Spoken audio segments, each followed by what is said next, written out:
Bonjour à tous, c'est Tim Fish. Donc comme vous le savez, j'aime bien pêcher au pain. C'est une technique qui fait beaucoup de poissons et qui est assez simple. Et du coup forcément la question qui revient le plus souvent sur ma chaîne, c'est quel est ton montage. Donc j'avais déjà fait une vidéo il y a quelques mois de ça dans une mare où j'expliquais un peu comment je pêchais en surface. Mais là ce que j'utilise c'est pas vraiment de la surface et c'est en rivière. Donc plutôt que de passer je sais pas combien de temps par soir à répondre à ce genre de questions, je me suis dit que j'allais vous expliquer ça en vidéo. Donc pas d'inquiétude pour ceux qui ne sont pas intéressés, c'est une vidéo pêche comme les autres, avec des explications au départ, donc vous pouvez zapper si vous n'êtes pas intéressé par le montage au pain. C'est un montage vraiment tout simple, mais ça peut aider les débutants qui veulent pas acheter trop de trucs pour pêcher et qui veulent faire du gros poisson. Donc j'espère que la vidéo vous plaira, c'est parti.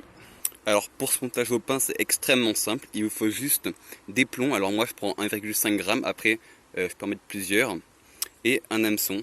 Alors de préférence 8 ou 10 pour le chevenne, et puis pour la carpe je me monte en 6, ça évite que la carpe sorte de l'hameçon, et puis la carpe ça a une grande bouche, donc ça va le coffrer sans problème.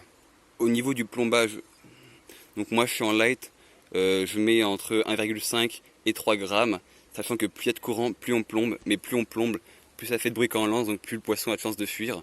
Là c'est des phénomènes à prendre en compte aussi. Et finalement ce qui va se passer, c'est que les plombs vont couler, le bout de pain avec l'hameçon lui va flotter de cette manière entre deux eaux, et les poissons vont venir le chercher.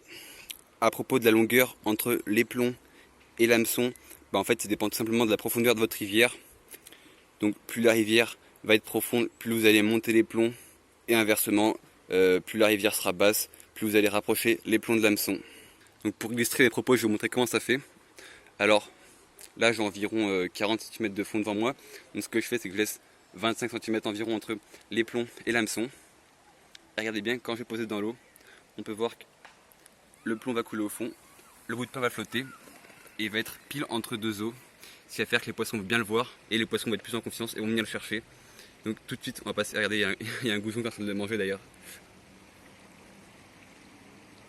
Excellent, au moment où je fais ça, il y a un poisson qui vient le manger, donc vous voyez, même les goujons mordent quoi. Donc tout de suite, on va passer à la démonstration avec du Big Fish, c'est parti. Donc l'erreur qu'on a tendance à souvent faire, c'est de lancer pile sur la tête du chêne. Et du coup ça c'est pas top parce que soit par réflexe il attaque le plomb comme si c'était une mûre ou un insecte, soit il fuit. Donc moi ce que je fais c'est que je lance en général à 1 mètre devant lui, puis après il vient chercher le bout de pain. Ah voilà, parfait.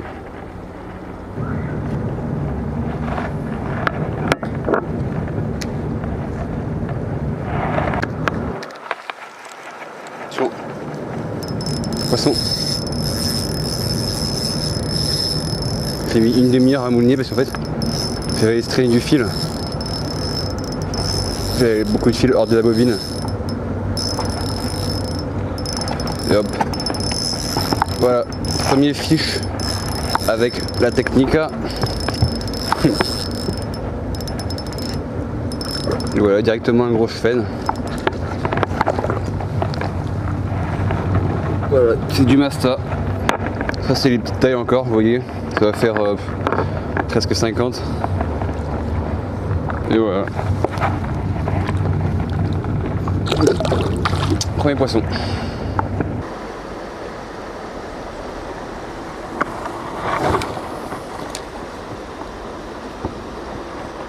Hop, on va attendre.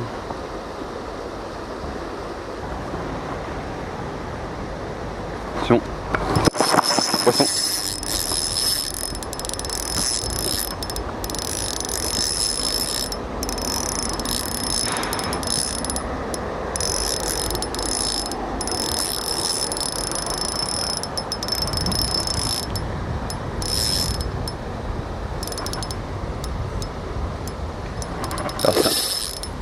C'est un peu moins gros que d'habitude. Bon, ça fait quand même de belles tailles, hein, mais bon. Hop. Allez, ça fait ses 48. Hop. Super chevenne de Corrèze.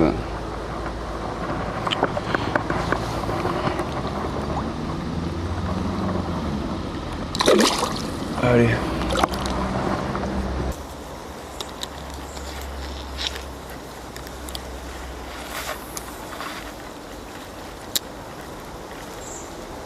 Attention, ça arrive. Allez, allez, viens.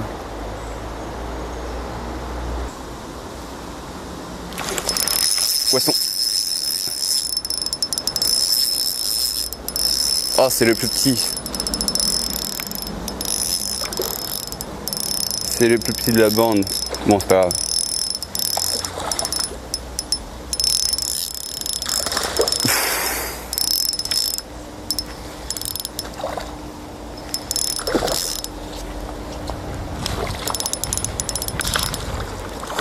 Tant pis.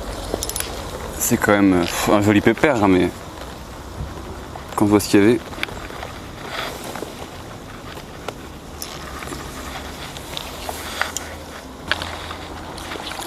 Allez hop.